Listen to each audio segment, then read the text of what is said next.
WrightBloomberg last year, as it became clear that Donald Trump would win the Republican nomination. Analysts on both the right and the left speculated that millions of regular Republicans would be repulsed by his ethno-nationalism and misogyny. Writing in the Washington Post in August of 2016, Whit Ayers, a Republican pollster, warned Republicans running for election this year have watched the wheels coming off the Trump train with increasing alarm. How can Republican candidates in down-ballot races survive such a calamitous nominee at the top of their ticket? Come Election Day, however, Republican voters did not abandon their party. The Republican share of the electorate grew slightly, from 32% in 2008 and 2012 to 33% in 2016, and Trump carried these voters 11-1. This pattern has continued into the present and shows no signs of letting up. In recent days, prominent Republicans, including George W. Bush, Bob Corker, John McCain and Jeff Flake, have warned in various ways that Trump is leading their party and the country in a very dangerous direction. For the moment, however, it is the president's critics who are butting their heads against a brick wall. The reality is that neither Flake nor Corker is seeking re-election, and both would have struggled to win re-nomination if they presented themselves as adversaries of President Trump. In short, the Trump, Steve Bannon, Laura Ingraham wing of the Republican Party is ascendant. As Mike Allen headlined his post on Axios Wednesday, virtually every Republican now a Trump Republican. Allen went on, Trump enjoys public support despite private gripes from most of the 49 other Senate Republicans and 239 House Republicans, including every person in elected leadership. Why is this still true, despite their private gripes? Because of the strong, sustained support of GOP voters that the president enjoys. In an email, Alex Theodoridis, a political scientist at the University of California, Merced, put the state of play in a larger perspective. The real story of election 2016 is that the vast majority of Republicans voted for Trump despite the fact that he was an outlier candidate who lacked the normal credentials in terms of experience, ideology and character. The nomination of an untraditional candidate from outside the party's mainstream turned the 2016 election into a stress test for Republican partisanship, and it passed with flying colors. Theodoridis wrote, Republicans identify, at a deep psychological level, more strongly with their party than do Democrats. According to Theodoridis, the evidence is rather clear that the modern hyperpolarization is far more characterized by tribal division than by ideological distance. The real story seems to be the growing use versus them, in-group out-group dynamic. If you look at what we call thermometer scores, which have respondents rate their feelings about groups from cold to warm, 0 degrees to 100 degrees, the average rating of the other party has dropped from nearly 50 degrees in the early 1980s to temperatures in the 30s today. Theodoridis summed up the conclusions he and his colleagues reached in a blog post in Scientific American in November 2016. Partisanship for many Americans today takes the form of a visceral, even subconscious, attachment to a party group. Our party becomes a part of our self-concept in deep and meaningful ways. In other words, the assumption that many Republican voters would be repelled by Donald Trump turned out to be wrong. Instead, party loyalty, a visceral, even subconscious, attachment, takes precedence. In fact, as the political scientists Leonie Huddy, Liliana Mason and Lena Arrow argue in an article in American Political Science Review, the most powerful form of partisanship is not principled, ideological commitment to conservative or liberal policies, but expressive partisanship, which is more of a gut commitment, a subjective sense of belonging to a group that is internalized to varying degrees, resulting in individual differences in identity strength, a desire to positively distinguish the group from others, and the development of in-group bias. Moreover, once identified with a group or, in this instance, a political party, members are motivated to protect and advance the party's status and electoral dominance as a way to maintain their party's positive distinctiveness. Traditionally, political scientists have measured partisanship by asking voters the following questions. Generally speaking, do you usually think of yourself as a Republican, a Democrat, an independent, or what? Those who say Republican or Democrat are then asked, would you call yourself a strong Republican Democrat or a not very strong Republican Democrat? Independents are asked, do you think of yourself as closer to the Republican or Democratic Party? Respondents are then ranked on a 7-point scale from strong Democrat to strong Republican.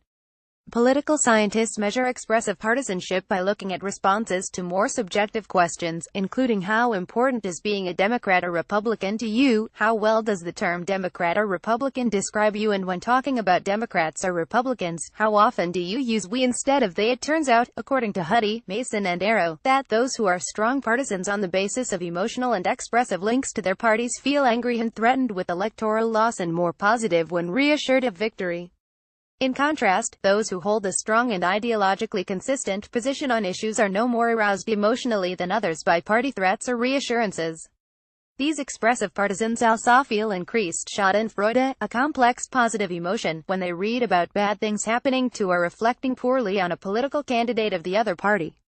They even feel this positive emotion in reaction to events that are clearly negative.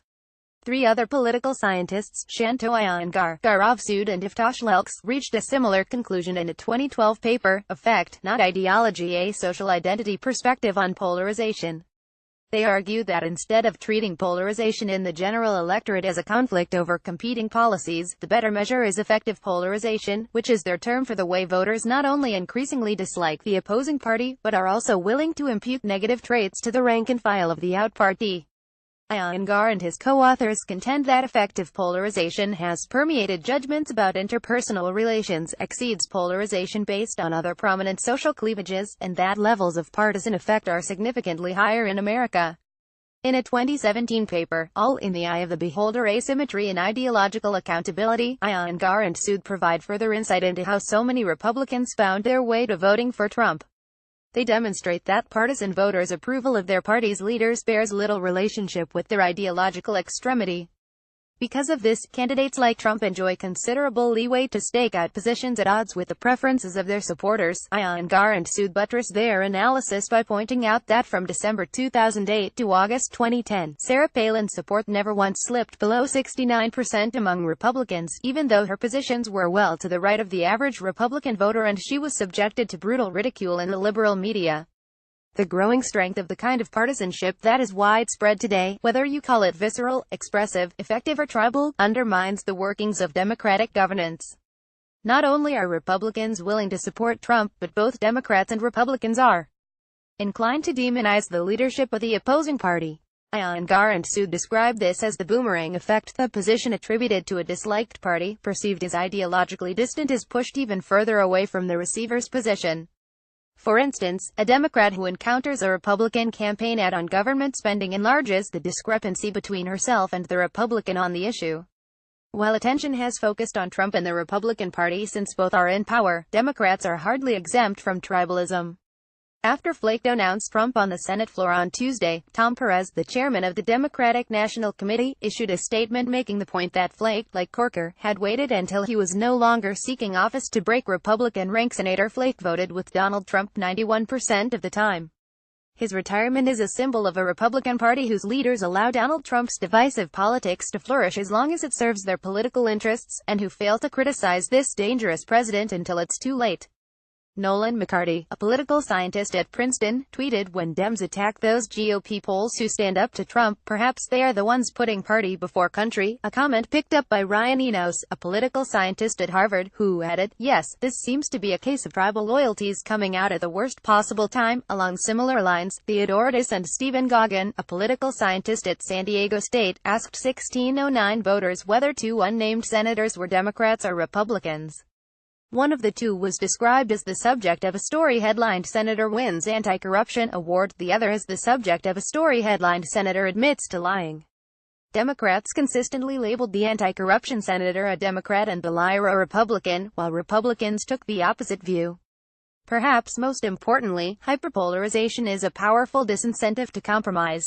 How can you make concessions to your mortal enemies to even start negotiations can be viewed, in this context, as surrender.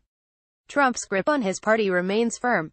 A recent Wall Street Journal NBC poll asked Republican voters, "Do you consider yourself to be more of a supporter of Donald Trump or more of a supporter of the Republican Party?" The answer: Trump 58, the Republican Party 38. Trump's overall favorability ratings may be terrible, 39% positive to 56 negative, according to a Real Clear Politics average of the 8 most recent surveys, but the generic Democratic advantage is a relatively modest 9.2 percentage points.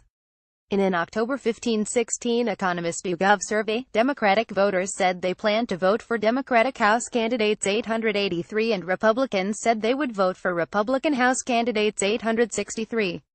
Independents favored Republican candidates 2,722. These are not the kind of numbers Democrats need to win control of the House or Senate. A number of questions present themselves to us as a nation, most notably where are we going off a cliff appears to be the answer for now, but who is going to help us climb back up? What can mitigate these developments except disaster over time? Will we just swing back and forth between parties with no bipartisan achievements at all? What phoenix will rise from the ashes of our tribal partisanship? Of course, this phenomenon is not limited to the United States. It is a worldwide problem, which is another way of extending the question. Germany, France and the Netherlands have one answer, still refusing to yield government control to right-wing populists despite the success of ethno-nationalist insurgencies in all three countries. Austria, Poland, the Czech Republic, and Hungary have another answer. They are all currently swerving to the far right. Which path will we take?